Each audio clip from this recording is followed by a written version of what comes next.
out. This is your final call, your last chance to save big at Hostos Automotive during our VAT Off Drive On Blowout event. It's your final call, your last chance to get up to $15,000 in total savings. No down payment, free servicing for 12 months, free bill of sale, $1,000 in groceries, or 3 months of free gas, free registration, licensing, tinting, and accessories, and 4% VAT off on top of it all. Yes, you've heard right. Everything free and 4% VAT off. But listen closely. This incredible sale ends when June ends. No extensions, no do-overs. This is your final call, your last chance for the biggest auto sales saving for the year. So don't walk, run to Hostos Automotive now. Your dream car is waiting, and these deals are ready to roll. Hostos Automotive, where affordability meets the road. Terms and conditions apply.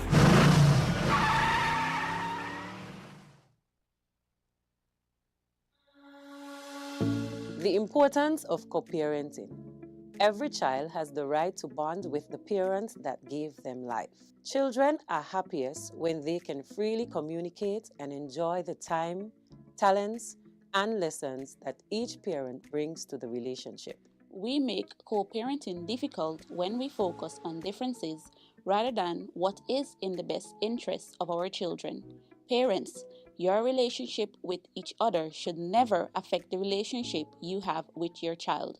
Celebrate your children together. They deserve your best. A message brought to you by the Department of Probation and Child Protection Services. Contact us at 467-1311 or 662-6833 for more information.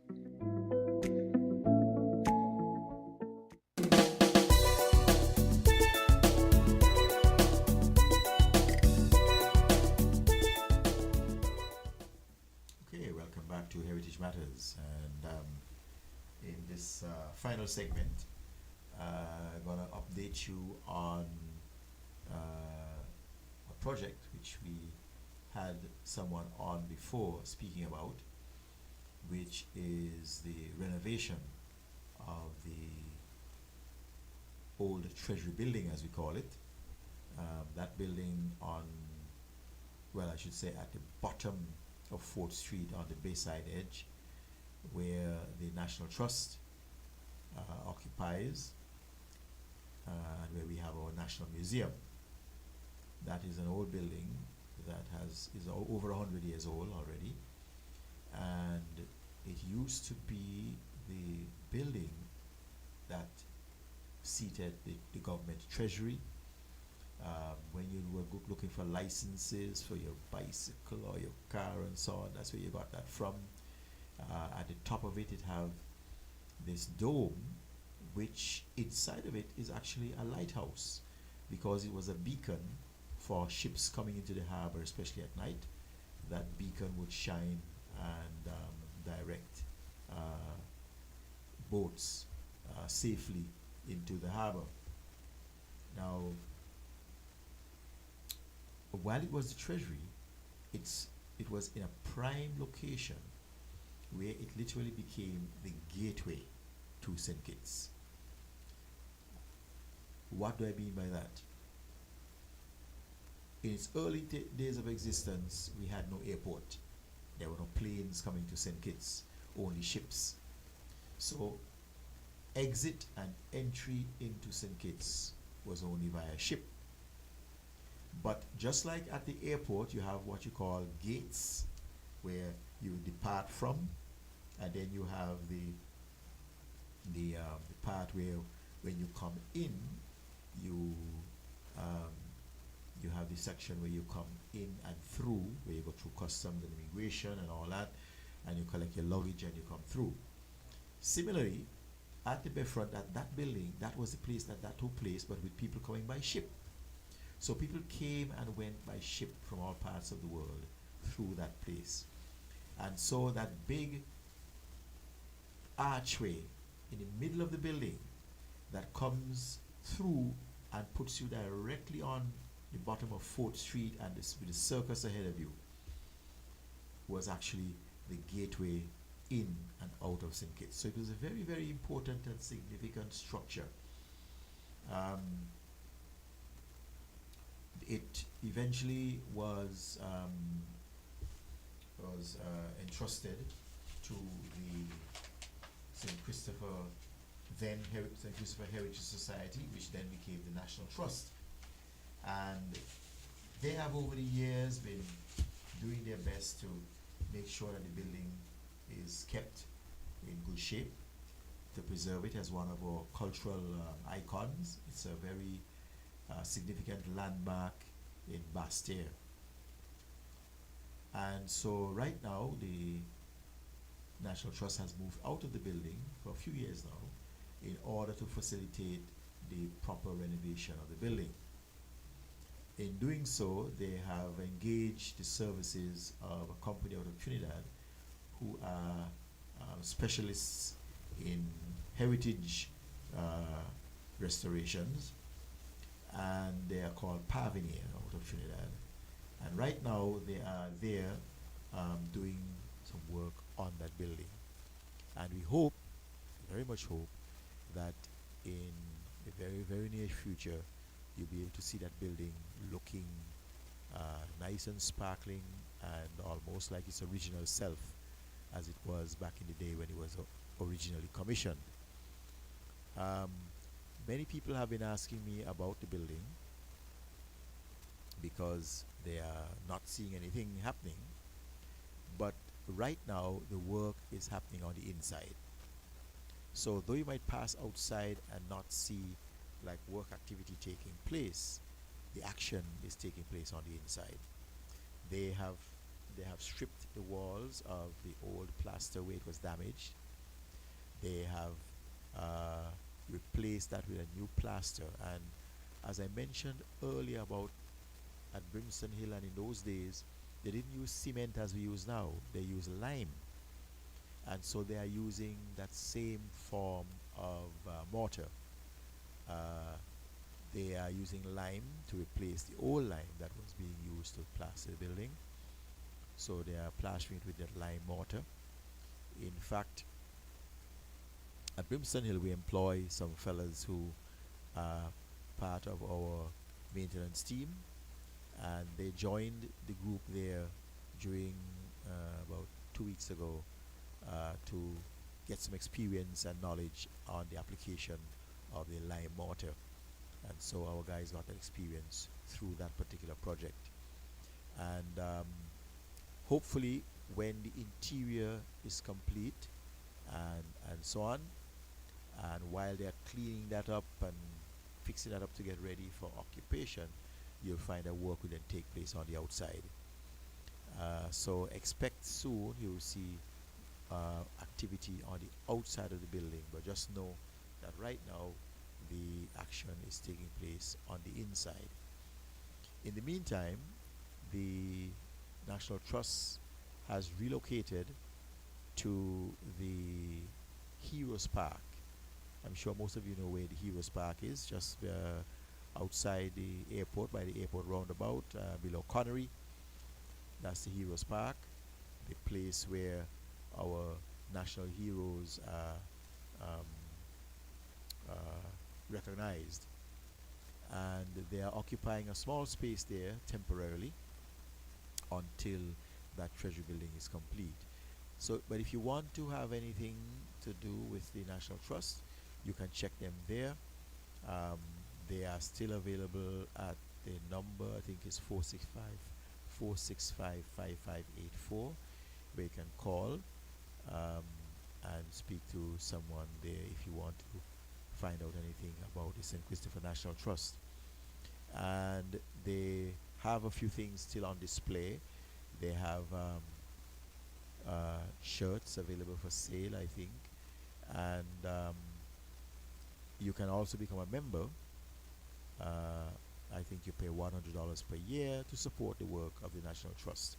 And if you take out a membership now, you can get a free T-shirt that recognizes you as a member of the St. Christopher National Trust. So do go on up there and support the National Trust, and keep looking out for the completion of the renovation of that building. And so soon we should see that building shining and looking in great shape right at the bottom of 4th Street. uh, as I said, which was the gateway to Bastia in times past. Um, the the staff there on a reduced basis at the moment because of the fact that they're closed. When they operated there, they had a gift shop, which was usually you could get great books on history, on nature, on different things. Um, they had a museum which displayed lots of artifacts, things like national costumes and things about carnivals past and things about our history and about the Kalinago people that occupied St. Kitts before the Europeans came, um, and all sorts of historical facts and information. And so it's important that we support the National Trust in their efforts to preserve our history, our culture, and chart the way for not only the future, but to make sure that these things are available for our future generations, and that we don't they're not lost in time. It is important that we keep our history alive and that we pass it on to our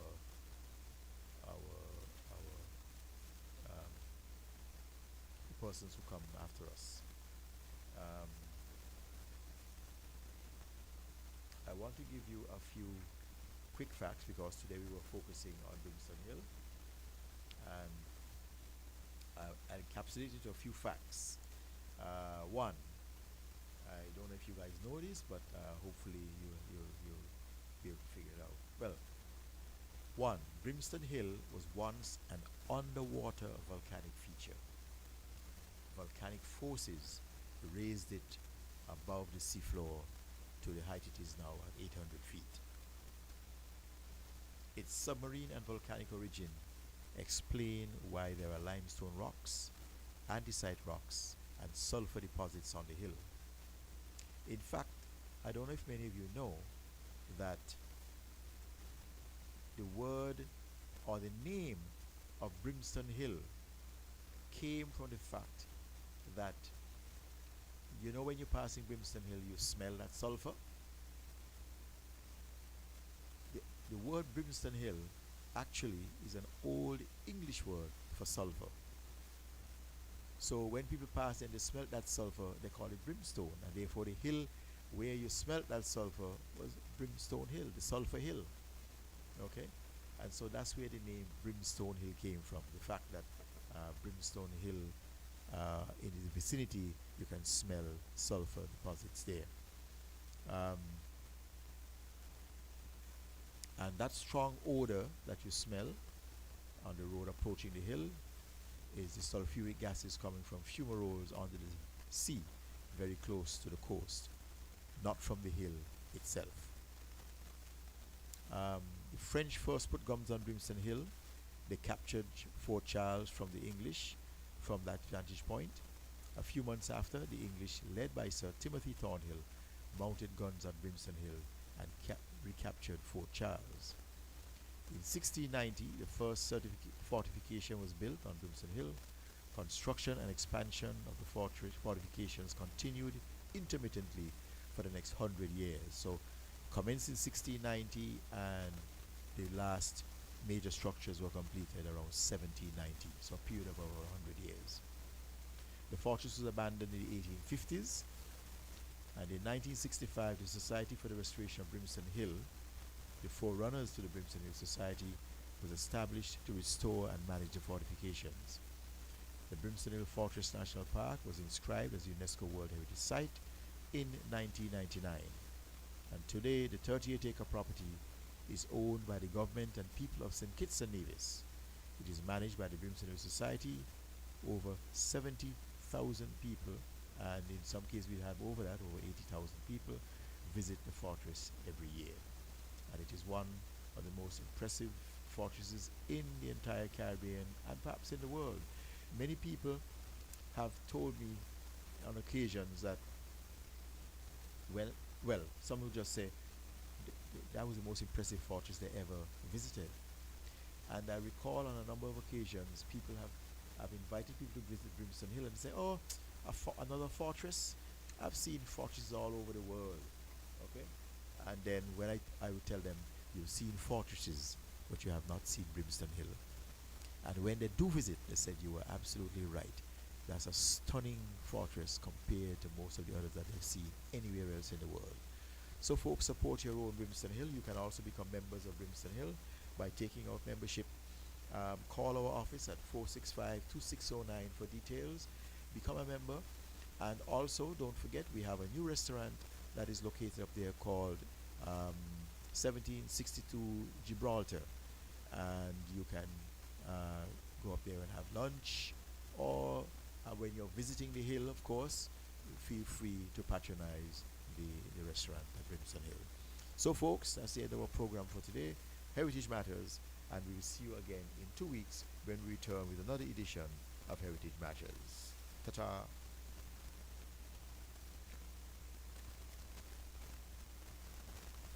You found the sound. 98.9 Win FM.